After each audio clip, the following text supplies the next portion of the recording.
All right, everyone, welcome back into another NBA DFS video. We have a Tuesday 6-game slate for you here.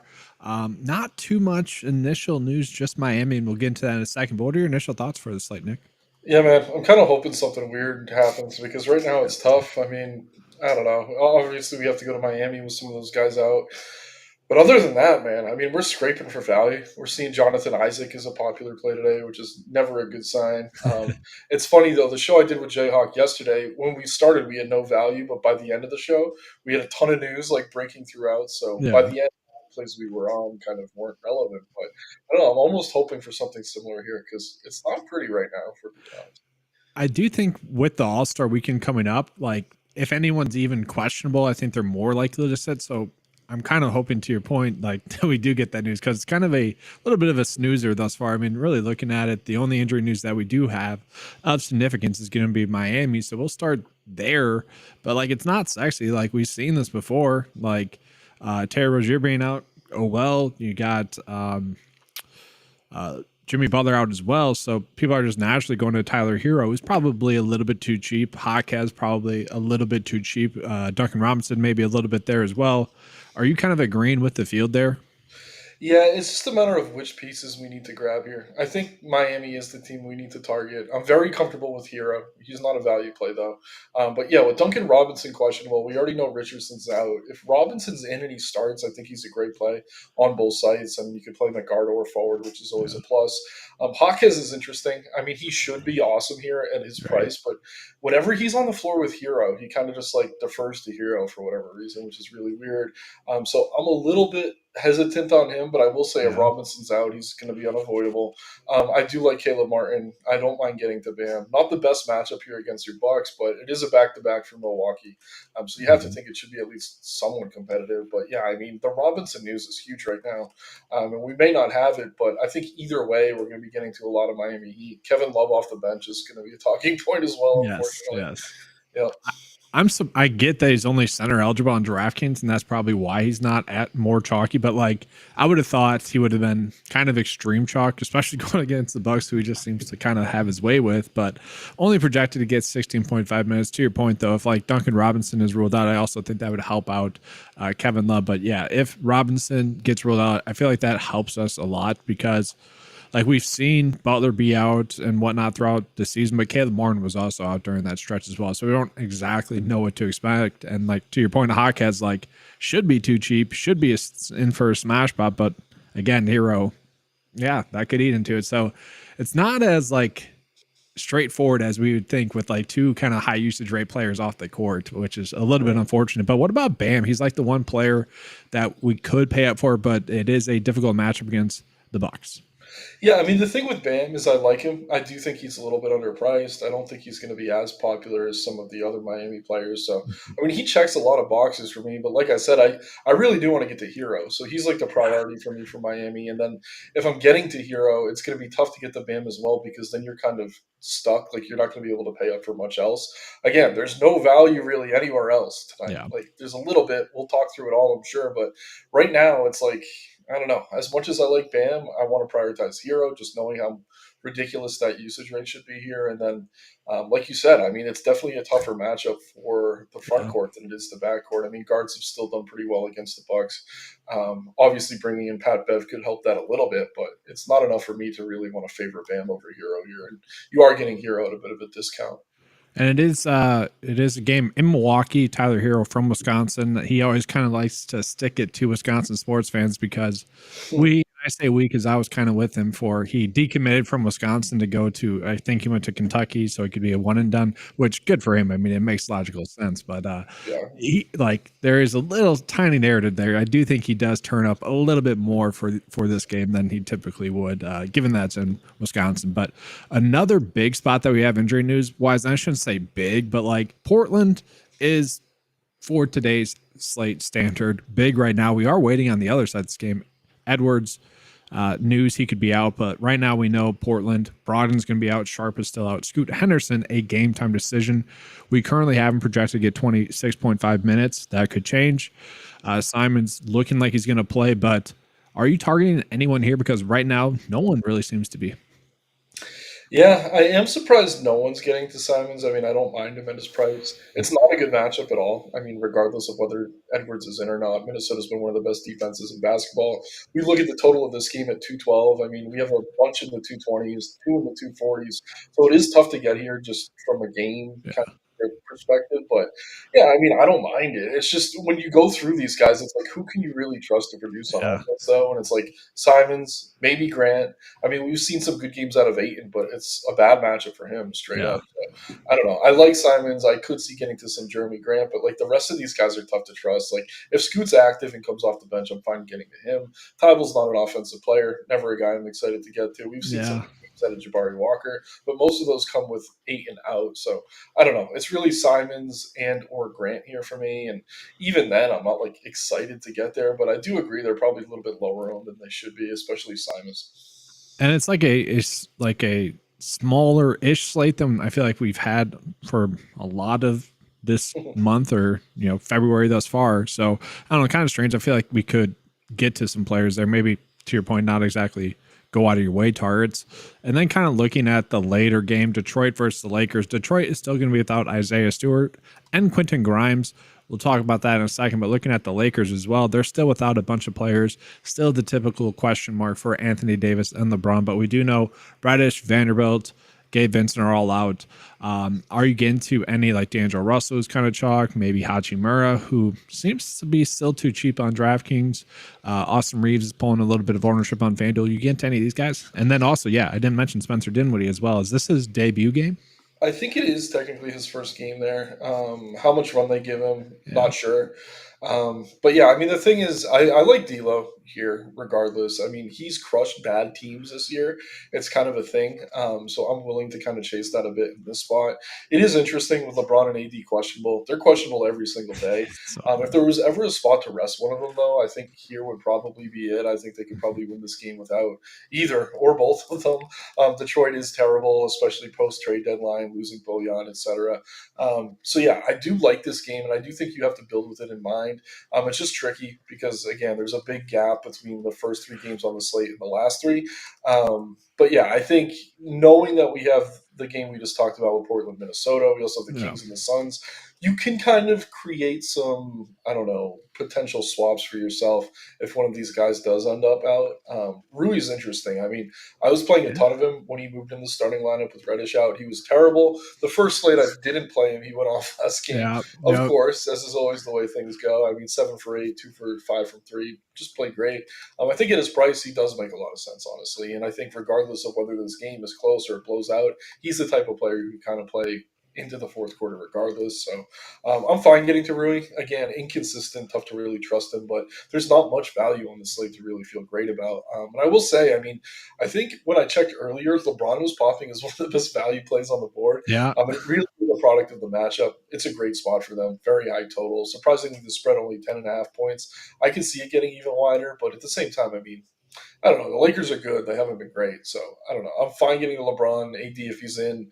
Rui looks fine as value. And then, I mean, the other starters are solid. Spence is going to be interesting. I don't know what his Right. stats are going to look like. He's definitely like a defensive upgrade slightly over D'Lo, but like, I don't know. He was unengaged in Brooklyn. Now it seems like he's really ready to contribute. So maybe he does. And if you want to dig deep for narrative, the Pistons, I think, cut him before his first stint with the Nets. Like he definitely has beef with that franchise, but um, I don't know. Do you really need extra narrative to go up against the Pistons? Probably not. Yeah. So yeah, I like this game. It's tough not knowing any of the news. I think we have to assume both LeBron or AD are in because they are almost every time they're questionable. Yeah. But yeah, it's funny looking at the injury report. Davis has all of injuries slash illness, bilateral Achilles, tendon. I can't even pronounce this tendinopathy and left hip spasm, and then LeBron also tendinopathy, left ankle, perennial uh, illness. Like they're just like 16 things on each injury report. So are they in? Are they out? I don't know. I think we have to guess that they're going to be in. Yeah. Honestly, if one's out, I mean they're going to become much more appealing. But yeah, I mean you probably want to mix in some of this game. It is one of the higher totals and the better matchup compared to what a lot of these teams are dealing with tonight. Yeah, and just kind of looking at a way to run it back potentially. Like if one of them sits, obviously we probably want to put 2 players from this game at least into our builds. I mean, Jalen Dern would be fine with Isaiah Stewart still out. You got Thompson, who projected to get 27 minutes, starting to get priced up. Fontecchio is there, projected to get 30 minutes. He's someone that maybe is okay. Jaden Ivey projected to get 35 minutes, kind of chalk. Like, I think they're all fine plays, and I do think like yes, LeBron or AD are going to be in a smash spot. We got a question kind of saying, who do you want to pay up for? I do think we want to pay up for one of those two, but at the same time, if I'm playing one of those two, I want at least one Detroit Pistons player so I can do a proper pivot if needed. Yeah, no, I totally agree. I think all the starters except Muscala are pretty interesting to me. I mean, I just never want to play Mike Muscala. I know he's cheap. We did see Fontecchio in his debut off the bench have a really nice game for them, 32 minutes, got up to 35-ish fantasy points. So he's someone you could consider as value. Priced similarly as Rui as well. So maybe you have Rui in if one of AD or LeBron are out. I know he's going to start either way, but if they're both in, maybe you could pivot to Fontecchio, who's probably safe in a blowout. But yeah, I mean, Cunningham, Thompson, both look really solid. Thompson, another guy who could probably play even if the game were to blow out. And I'm with you on Durant. I mean, he's had a few really solid games back to back. Not the best matchup here, especially if Davis is in. Mm-hmm. But again, I think if you're building for this game, you want to leave yourself some room to pivot. The easiest way to do that is just take a few pieces from both sides. But yeah, I fully, as bad as they are of an NBA team, don't mind getting to some Pistons here for DFS reasons. It's a high scoring game for sure too. So let's jump into a couple of questions. I don't think we got too many just yet, but who are your suggested core plays? I think we're both just after the preview here. I think we're both going to be on Hero, and then I think that's like the core play thus far, right?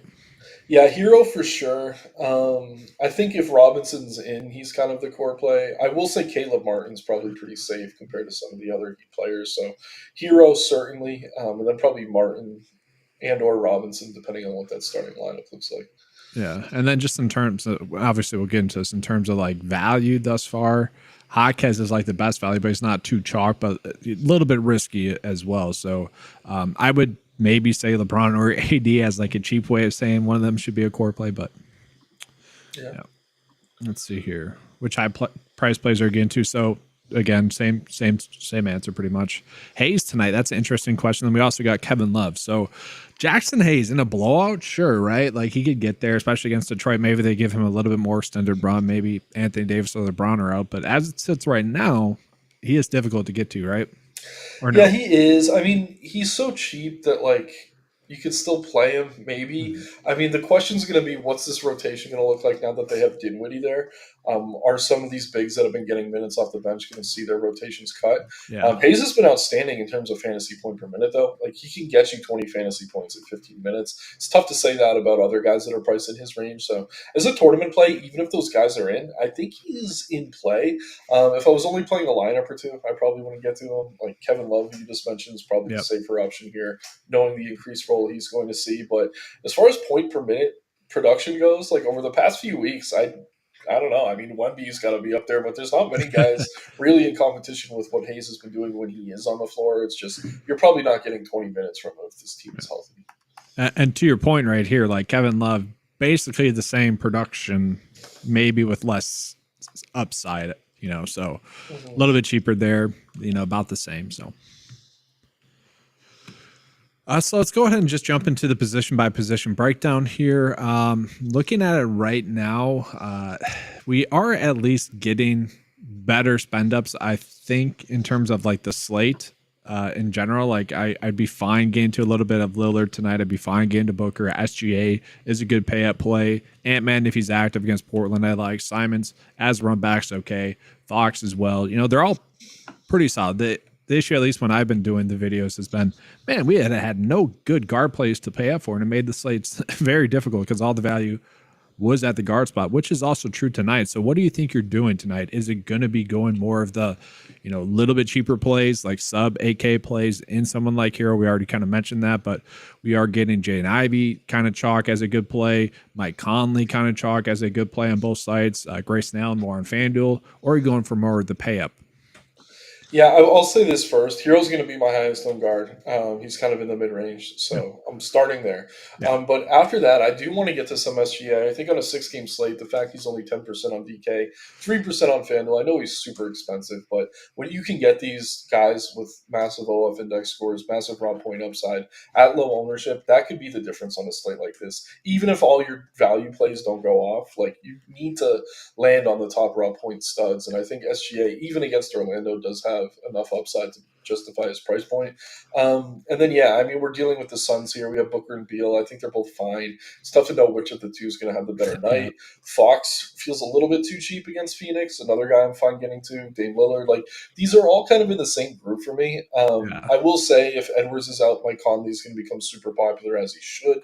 But yeah, I mean, I'm loading up on Hero. It looks like he's going to be 40% on DK. I'm playing heavier on FanDuel tonight. I'll be probably at least double the field if it stays at 26%. Just really, really going to load up on that one. But yeah, I mean, looking through, like I said, I always like Russell in games where he's against a bad team. He tends to go off, so I'll definitely be getting with some D-Lo. Also affords you that flexibility. And the other spot I think we have to look is going to be Malik Monk, still coming off the bench. Yeah. For the Kings, I mean, he's been really productive lately. As long as those games stay close, he tends to get up around 30 minutes. Some risk with him, again, because he does come off the bench. If there's anything weird happening in the fourth, I mean, he could miss a whole stint, which is like 6 or 7 minutes. Obviously, that kills you. But yeah, I like Monk here. I think he's too cheap for his upside. Herder's fine too. But yeah, Monk's consistently shown the higher ceiling. So I think anything in that Kings backcourt's viable. Yeah. Definitely keeping an eye on Conley. And even if Edwards is in, I mean, he's cheap enough to probably consider too. Yeah, I know, I agree there. And then we did just get some news, but I want to get your thoughts real quickly on Cam Thomas as well. Obviously, you're a Nets fan. Projected to get 35 minutes going against Boston. Not exactly a matchup. I don't know. Like, yeah, it's not the best matchup, but like in terms of guards, I don't want to say like I'm too worried about it. And part of the news that we just got is in this game, so we'll touch on that in a second here. But do you like Cam Thomas tonight? Only 7% owned on DraftKings, 18% on FanDuel. Yeah, as long as you know what you're getting into, like with Kim Thomas, he's very scoring dependent. Like think of him as we think of Hero in games with Butler in. Yeah. Like Hero's the smash tonight because he's getting the extra usage, but there's nights where he can go for 50, but he can also go for 20. So like Thomas is a scorer. That's what he does first. He's done a better job this year, kind of stuffing the stat sheet with assists, rebounds, getting a few stocks, things like that here or there. Yeah. He shot excellent against the Spurs, 5 for 10 from three last time out. He's a streaky shooter. So right now, I do like him.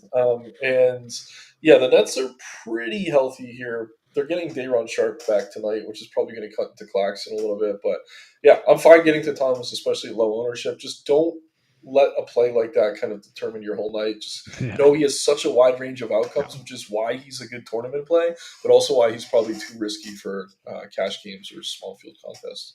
Yeah, he's just gotten a steady amount of minutes recently, so I did want to touch on that, especially if Cameron Johnson's out, I believe. But the news that we just got out, I haven't confirmed this yet, but Porzingis being out, so Horford to the moon, he says. So let me see if we can refresh the data here, see if that updated as well. But yeah, we've been through this before. What are we doing with Boston then? Yeah, I mean, you gotta like Horford. I mean, he's the starting center here. They did trade for Xavier Tillman. He's not active though. Yeah, So yeah.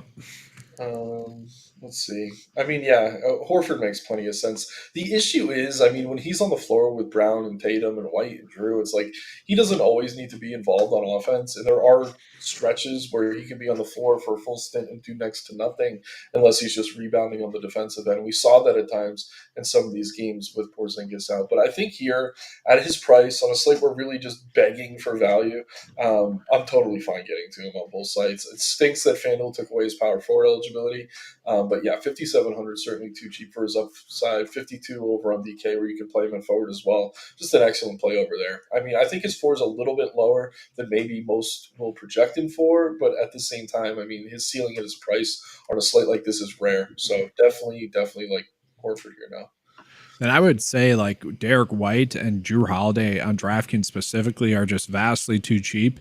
And for what it's worth, like Payne Pritchard and Sam Hauser, like I don't need to get to them, but they are both sub 4K. And I don't get why with how many times Boston's has sat one of their like key players. I don't get why they're just not like a 4 point, like how they are on FanDuel. I don't get why they're just not like locked into that price tag. But I mean, I'm probably, and it's enough for me to want to get to like really maybe one or two of those plays, maybe a little bit of. No, it's probably going to be Horford or White, and then Horford and Holiday. One of that combination. Yeah, I mean, all the starters look good now. I mean, they already did with Porzingis in. It's just you're playing that game of roulette where it's like, which Boston guy is going to go for 50 plus tonight? And Yeah. it's always a tough game to play. But yeah, like I think Horford at his price, he doesn't need to do all that. Tatum's going to still be probably lower end than he should be. Brown as well. But yeah, the guards are the cheap plays here. So I don't know. I think there's an argument to be made for all of them. As far as Hauser and Pritchard go, very much boomer bust. Yeah. Should see a few extra minutes here. Don't know that you could rely on them. But again, on a slate with no value, I wouldn't hate mixing them into your player pools.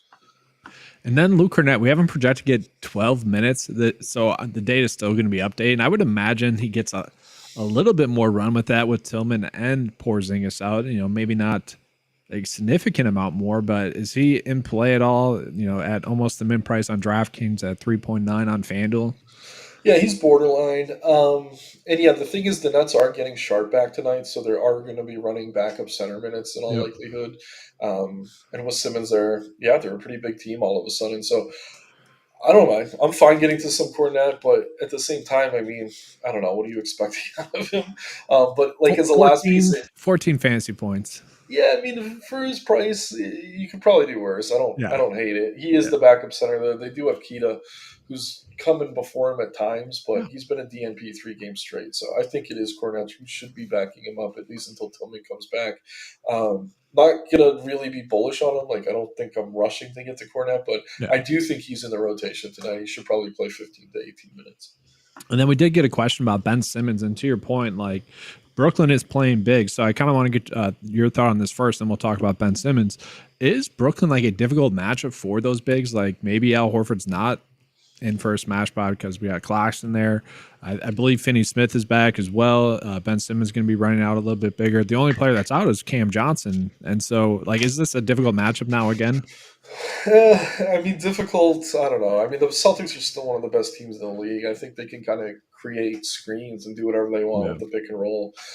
I don't know. Claxton's a great defender in terms of blocks and things like that, but when Horford takes him out around the perimeter, I don't know. It's weird. They switch Claxton on to guys like Jalen and Tatum at times too. Like against Dallas, he was covering Luka primarily. So it's not really like a position versus position matchup in that way. I do think Finney-Smith being back definitely boosts their defense. But again, Boston's just a much better team. So I wouldn't worry about it too much. And yeah, the thing with Simmons is I think he's still on a minutes limit. He does so much when he's on the floor that he could still get you value, but you're definitely running some risk here. And they did just get Dennis Schroeder, who's going to look good off the bench at his DK price. I would be cautious with Simmons until this minutes limit gets lifted. Could maybe get to 22 or 24 here, but that would be a high for him since coming back from injury. So yeah, you're really risking him doing a ton with those minutes he gets. Can he do it? Yes, we've seen it, but yeah, you're threading a very narrow needle in getting him to value here. Yeah. So with that, let's go ahead and jump on back into the position breakdown. We're going to go and jump into the forwards here. And then again, if there's any questions, we'd be happy to answer those after this segment of it. So looking at the forwards that we have on tonight's slate, we do have enough pay-ups now, especially with that Porzingis news. We could go Tatum. We got Giannis, who had himself a good game last night, and the Bucks really just kind of took it to Denver to the point where Giannis still got a decent amount of run, but everyone else didn't. So maybe we're looking at some of those players. But we got LeBron in a great spot. Kevin Durant, always a GPP play. Jaylen Brown, a little bit more interesting.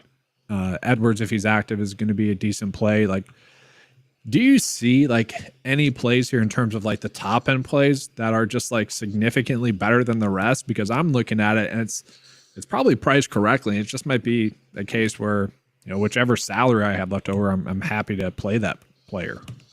Yeah, I mean, looking at the ownership, I am surprised that Giannis isn't more popular. I know we're lacking value, but to your point, last night he smashed, and he only had to play 30 minutes. So, yes, Yeah. it's a back to back, but I think he could go over 30 again here. Obviously, Miami, not the best matchup, especially with Bam in there, but they are banged up, which is going to create more opportunities for him. So, I love Giannis at his ownership. Like, I'm Yeah. very, very surprised he's as low as he is. I'm going to try to make a point to get to him. Again, we're lacking value. So, if you're paying up for Giannis, Hero might be your only other pay up, even though he's like around 7K. Like you're gonna have to go Yeah. more balanced. But I really like Giannis here. LeBron looks great against Detroit. It's just a matter of could that game blow out? Is it going to be an AD night? Durant, similar situation. Like Booker and Beal could go off, and he could maybe take a backseat. But Durant's been the most consistent of that group, so Hmm. fine getting to him. I mean, all these guys look good here. I'll say Giannis at his ownership is my favorite, though. If you could find the salary for him, and then if you are not quite getting to that range, I do like these Orlando wings again. Banchero and Wagner at their respective price points. I mean, you probably wouldn't want both in one lineup, especially against Hmm. OKC, but they've both been playing really well. And Wagner's price on DK at 7,100 is way too cheap. FanDuel's got him up to 82 now, which is probably where he should be. But yeah, I mean, I don't know. I don't know that many people are rushing to anything from Orlando here. I like both those guys, but Yeah. I'm going to make a point to try to get this in Giannis if I can. I think that's a fair point all around. And just for to talk about Orlando a little bit, it is a little bit of a higher total game than they're used to as well. Typically, they're a strong defensive team, but those two specifically are going to get heavy minutes. And so I'm right there with you. And we'll talk about Cole Anthony in a second, which we got a question on. But just want to mention again, like Haka is going to be a good GPP play, going to be a really good play, though, if Duncan Robinson is out. We kind of mentioned Fontecchio is a decent play. Kyle Anderson is way too cheap on DraftKings. I just want to toss that out. He's not popping up as a good value, but he's someone, if he gets 20 minutes, and especially if we get news that Ant-Man's out, he'd be someone I would want to get to with that insane price discrepancy between the Oh two yeah, sites. wow, Yeah, it's crazy. Like what? How does that happen? Uh, good and call. so like if you're starved for value, he's not terrible, but not great. Again, though, if Ant-Man's out, that helps. And then Caleb Martin, to your point, decent play. It's just like I don't know. I feel like the guards are just so straightforward right now. Like we get a little bit of Sam Hauser, Jeremy Grant's okay. Um, like yeah, it's just kind of straightforward. Al Horford, obviously on DraftKings, power forward eligible, decent play, but yeah, Yeah, I mean, the more I think about it, the more I'm kind of interested in Fontecchio's value. yeah, I think even if this game were to blow out, he's probably going to play 30 minutes. I think they want to see what they have with him. They went out of their way to go get him, so yeah, I'm pretty interested in what he's going to do with Detroit. I don't think he starts, but I do think he's worth considering. Again, Muscala's going to start there and probably play 15 minutes. It's not like he's hmm taking up that much of that rotation. So he's the guy I got an eye on. Love the Anderson call on DK. I didn't realize he was that cheap over there. That's yeah, insane. But yeah, man, wow. And again, Caleb Martin, you brought up. That's I don't know. I know he's scoring dependent, but I honestly trust his floor more than a lot of the other Heat players. Just knowing he's a guy who could play 35 to 40 minutes. Can't really say the same for the rest of this group. And then going back to your Bucks, I mean, feels gross, but Jay Crowder's going to start from Middleton again, and yep, he's sub 5K, and he's going to play 30 minutes. And if the game's close, he could do pretty well. So Crowder, then for a little bit more, I mean, probably a higher ceiling is Malik Beasley. He's forward eligible yeah, on FanDuel. But yeah, I mean, we got to remember Middleton's out, so it is creating opportunity for some of these yeah. guys. Inconsistent, yes. Scoring dependent, yes. But again, on a slate where we're lacking value, I am kind of looking for some of these lower mid-range type plays, especially if I'm trying to force in a lot of Giannis.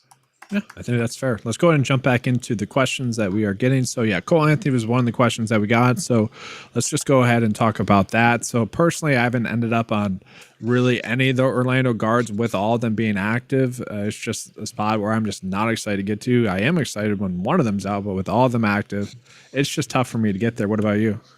I mean, I'm looking at this DK price, and whoever Kyle Anderson pissed off, I think Right? Cole Anthony did as well. Is it just people with the last initial A, or I don't know? But yeah, 3,500 feels too cheap for him. It's tough. Like you're dealing again. I hate overusing this word roulette, but it really is the game you're playing with the Mhm. guards for Orlando. I mean, Suggs has been solid all year. Fultz has looked good, but Anthony does have these games where he spikes for upside. So I don't mind mixing him in. It's just tough to trust any one of these three. Yeah. Like if you're only playing one lineup, I wouldn't want a Magic Guard in it. But if you're playing several, I think they all have upside at their given price points.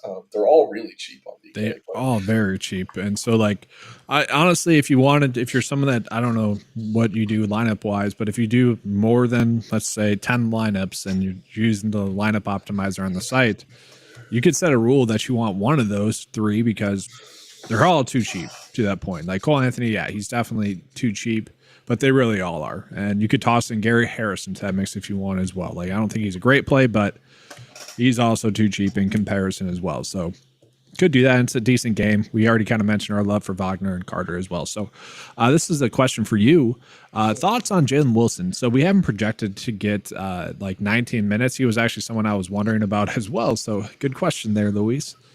yeah, so this is tricky. He's been great, or I don't know, great might be a bit of an exaggeration, but they're getting a lot of guys back tonight. So they added Schroeder in for Dinwiddie. That's a wash. That cancels out. Yep. But they're getting Finney Smith back, who usually plays 30 plus minutes. They're getting Lonnie Walker back, who usually plays 20 to 25. Dennis Smith's healthy. They're getting Davon Sharp back in the rotation. So, yeah, I think like 16 to 20 minutes is like kind of a safe range to project Wilson. I think they still want him in the rotation. Yeah. But he's probably only playing a short stint in the first half, short stint in the second, unless the game were to get out of hand. So as much as I like the player, I don't think you can trust his minutes here. With Finney Smith, Day'Ron Sharp, and Lonnie Walker all coming back, it seems like they also want to get Spates Giot mixed in here. They haven't done so yet, so take that with a grain of salt, but that would cut into Wilson directly as well. Um, but yeah, I mean, I don't know. I know he's been playing almost 30 minutes a night. I think we have to at least shave 10 off that. And even then, I mean, that might be a little bit of wishful thinking on my end. Yeah, I know we have him for 19, but if this is a super competitive game and Finney Smith's 100%, like I could see him playing 10 minutes. So, yeah, I would be very, very careful about Jalen Wilson. He just with the Nets, I feel like that's their specialty. It's like they really are good at making these random plays stand out until the stars are out, which has been, I guess, the Nets' struggle over the past like 3 seasons. They're never fully healthy. It's just always these random guys. But we get into the next question here from Jose. Who do you prefer, Caleb Martin or Jaquez? And I feel like we're going to be different. I prefer Jaquez, but I'm a Jaquez fan. I definitely have bias there, and I know that. And then you're probably going to say Caleb Martin. Yeah, I think I am. I've got to keep it on the ownership here. Yeah. So the thing is, I mean, Hawkins is the more complete player. He does more.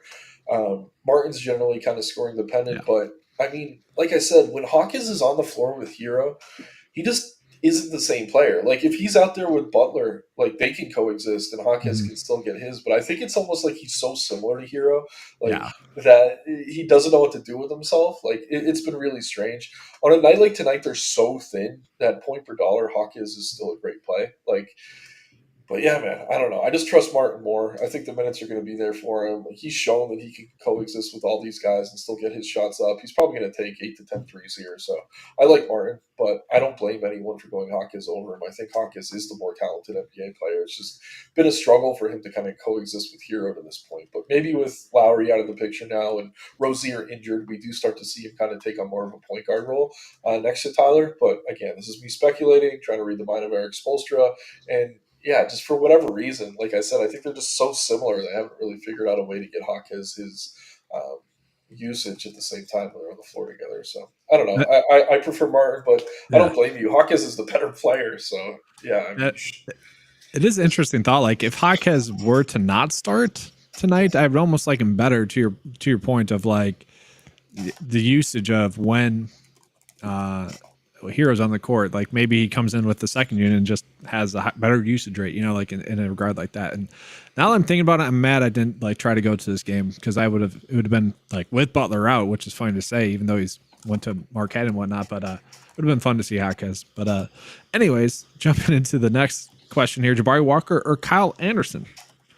Fascinating question there. I haven't seen Walker pop up at all. I would say he becomes a decent play if Scoot Henderson's out. yeah, I don't know. I think I go Anderson. Pricing I'm wise, yeah. guessing. Yeah, I mean, I'm guessing you're talking on FanDuel because on DK for 2K cheaper, it's Anderson, no doubt. Mhm. But on FanDuel, they're priced similarly. Um, I don't know. If everyone's out for Portland, I guess go Walker. But as things stand right now, it's probably Anderson. And Yeah. If you're in that range on FanDuel, though, I'd honestly just go to Fontecchio for a little Yeah, bit cheaper. I think I like his upside more than both of theirs. I would agree there.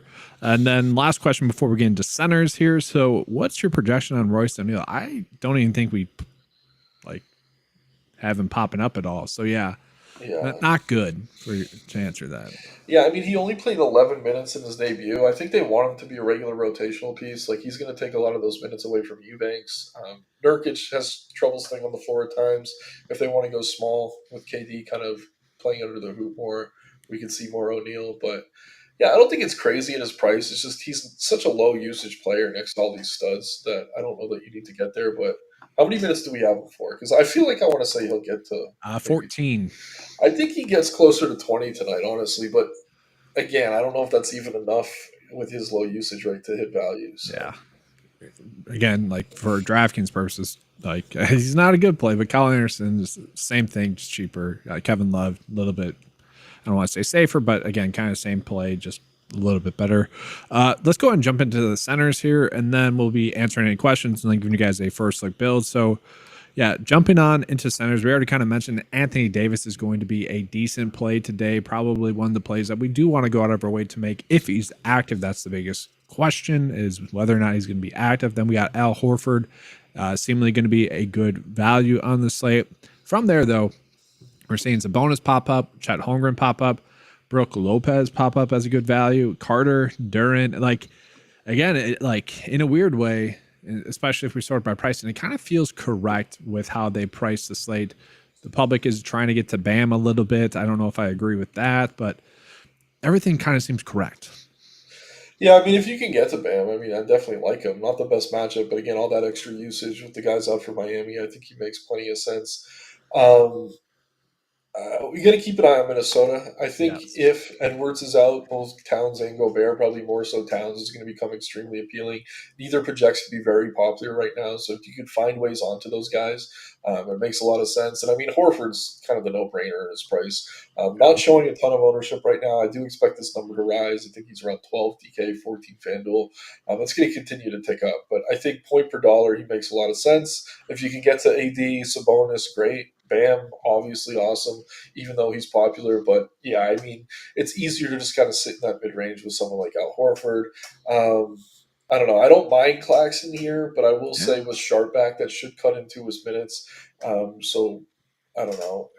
Yeah, if you're playing a bunch of lineups, he's definitely fine to mix in.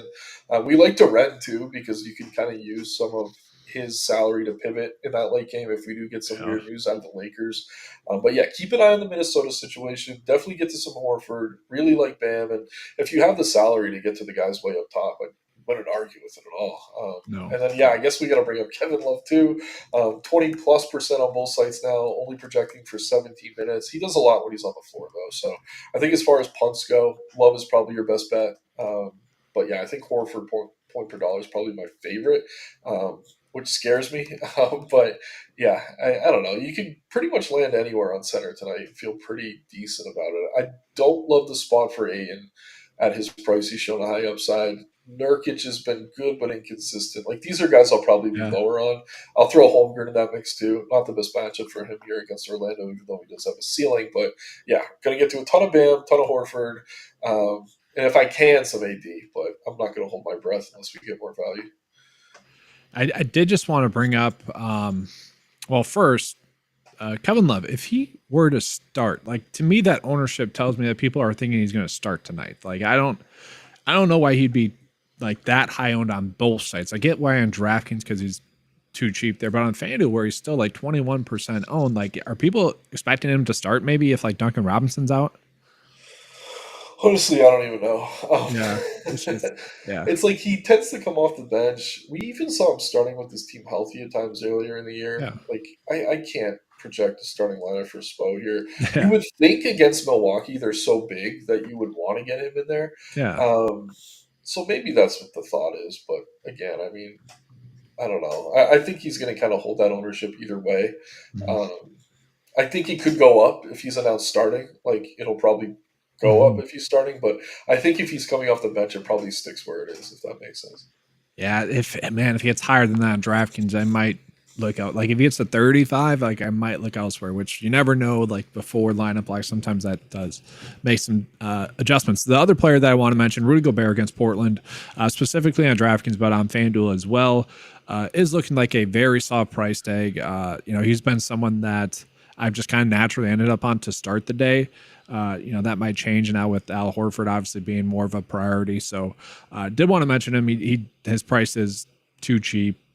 Aiden, not too worried about him. But to your point, if Ant-Man's out, Cat's going to be, and both of them are going to be easy plays. Let's go ahead and jump on into some questions. So Banton, is he someone that popped for you at all? I mean, if all those guys are out for the Blazers, maybe he works his way into the rotation. Played 24 minutes last game. Not someone I'm getting to, but if you're playing 150, he's in like 5% of your lineups. I think you're fine. But other than that, I mean, that's just asking for a lot, I think. But yeah, if we get Scoot out and whoever else is questionable ends up being out, then sure. But I don't know. I'm not excited to play Delano Banner. Then this next question is, we don't know about McDaniels either. He's a game time decision as well. So that's kind of like monitor Minnesota because we could have some insane value. Reed would become a decent play if both those players sat. Obviously, Kyle Anderson would become like instantly the best value that's out there if both those players sat. So it is something that's worth monitoring. If they're both active, it's just kind of even kill. We know what to expect. So can we do a dummy lineup on FanDuel? We cannot. I don't have that pulled up. FanDuel's, the way they have their website set up is just not good for content. DraftKings is much better for that. So unfortunately, we can't. And then the last question here, I'll let you take this one. Thoughts on Azir Thompson? Yeah, he's good. He's solid. Again, a guy who should play in a blowout. Pretty inconsistent, but at his price, I think he's fine on both sides. The FanDuel price, I will say, is tough to get to, just under 6K. But if you're kind of building for that late game, hoping we get some weird news, I think it's fine. I do prefer Fontecchio for a little bit cheaper on both sides, being honest. I mean, Yeah. I don't know. But at the same time, I mean, I wouldn't argue with you if you're getting to Thompson. I did just want to say something. Yeah. I kind of didn't really want to get to Ayton at all. But yeah, I think if all these guys are out for Portland, like he's gonna see such ridiculous usage that even in a terrible matchup, if he's gonna play 35 plus minutes, like I don't know. I don't want to talk someone off him, even in a terrible matchup. He's been really solid lately with the extra usage. So if we get word that who was it, Scoots out, I mean, I don't know. Other than Simons, they don't have many guys who can score well. So it's not insane to go to DeAndre Ayton. Not a favorite of mine on this particular slate, but yeah, I just kind of wanted to catch myself in saying that because the second I did, I'm like, man, he's going to see a ridiculous usage rate if these guys are ruled out. So just keep that in mind. No, he's a great GPP play. I mean, the upside's there. We've seen that. And no one wants to play him, but that's what you want a play just like that. So I'm definitely fine with that. Same thing with like SGA. Like you kind of mentioned him earlier as a low ownership play. Like, yeah, he's low owned because he's going against Orlando, but at the same time, those two players could be GPP winners tonight and it wouldn't be shocking at all. We've seen that, a decent amount. They're definitely too cheap. But let's go ahead and jump into the lineup process. So I think we're going to go Hero. Like that's just an easy starting point. And then I think you want to go Fontecchio, and I'm kind of fine with that if you do. Yeah, let's go Fontecchio and throw Al Horford in there too. I think he's kind of tough to get away from. I agree there. And then from there, that's kind of the tough part about tonight's slate. We got to decide between Jaquez or Caleb Martin. And honestly, I'm fine with either. Let's just see again here. Ownership wise here, Jaquez 33%, Martin 14. I mean, we could go either, dude. I'm fine. I was just going to say, did you have Hero in at shooting guard? I did. Okay. Yeah, I was going to say, if we put Hero into point guard, we could go with... it's funny. Martin's only power forward. That's weird. You can just put Jaquez in. I'm fine saving the 5. Yeah, $500 in savings. Yeah, but sure, we'll go with that for now. I don't honestly, in reality, if we're doing multiple builds, you probably would just want to play both of them, like one in one build, one in the other. Oh. I always spell his name wrong. Jaime. Yeah, now I'm just typing poorly. There we go. Yeah, let's see here. Center wise, so this is kind of the conundrum we went through already. So we got a ton of great guard plays Jaden Ivey was someone that was popping up as a decent play. We didn't really mention him too much, but he's a decent play. We could pay up, or we could go for center. We could pay up at center. Could play one of LeBron or Anthony Davis. Right? Yeah, that's the slate.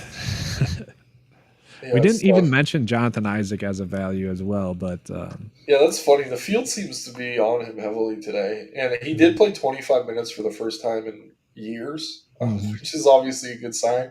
Isaac is a super talented player. Like, he was going to be an all-star, I think, that year he went down, which is like 4 or 5 years ago now, which is just insane to think about. But yeah, I don't mind him on DK at his price. I just think he's probably overowned. But yeah, for our build, I mean, I don't know if we have Horford, maybe Bam. Okay, we can go Bam.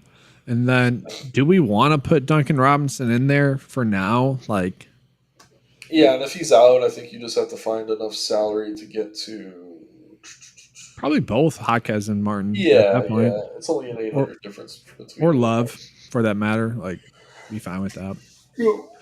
Oh man, did we just go Kevin Love for value or no? How much? Yeah, I mean, how much salary do we have left? I mean, if we already have Bam, I mean, if Love has a ceiling game, it might not be the best Bam game. But. I know, but like, it's okay. We don't need to do that, I guess. So point guard, SGA, we could pay up for. Fox, I'm really okay with. Let's just do SGA. He's the pay up. He's low owned, and then 5.9 left over. Let's see, Monk, a play that you liked earlier. Yeah, I think that's fair. Yeah, so decent first look build. Any last questions here? Let's see. Not really any questions. Yeah, looks like Duncan Robinson is available, which is good. Keep an eye on that starting lineup. LBJ top value on FanDuel. yeah, it's crazy to see. But yeah, if you build around LeBron, probably just put him at power forward. So if he's out, you can maybe pivot up to AD. Just kind of have a plan in place in case they do decide to rest one of those guys here. They're both questionable. They should both play. But I wouldn't be shocked if either got the night off just because it is an easy matchup. But yeah, I think LeBron looks pretty damn good here in a really, really soft matchup against Detroit. I'm probably going to do a little game stack there, I think. Well, I like it. Yeah, but that's going to do it for today's video, guys. So be in here tomorrow at the same time.